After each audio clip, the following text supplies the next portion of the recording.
کوي کنه نو دا د هغې باب السلام دی. دې باب السلام ته لږ مخکې چې لاړ شي 2 قدم والي نو ښي طرف ته د عباس رضی الله عنه کور. اوس هغه ځای کې کورونه شته نه، خو لکه دلته د عباس رضی الله عنه کور.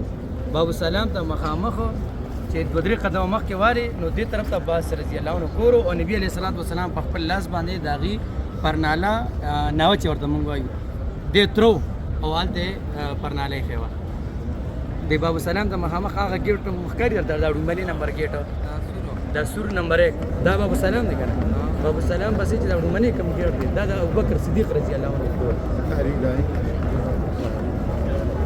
دا اوملی دو سور ګیټ وینم دا ډومبلي دا د ابوبکر رضی الله عنه ته اوس نوم یې دی باب الصدیق.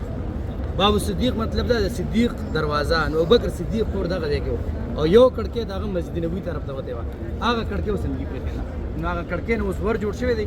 کله چې تاسو په باب صدیق باندې ورځئ دا د ابوبکر صدیق رضی الله عنه کور. هغه سر ته چې بیا کوم ور دی دې ته باب رحمت وایي. نبي علیه الصلاة والسلام چې کله دې طرف ته راووتو اوس موږ هغه ځای ته ځو هغې ته مسجد قمامه وایي.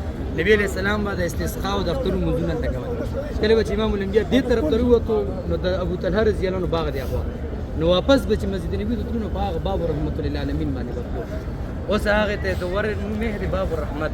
نو نبی علیه الصلاة والسلام په هغه سر نه دی دا 1 2 3 نمبر ګیټ دا باب رحمت دی په دې باندې به نبي علیه السلام دننه تلو. دې ته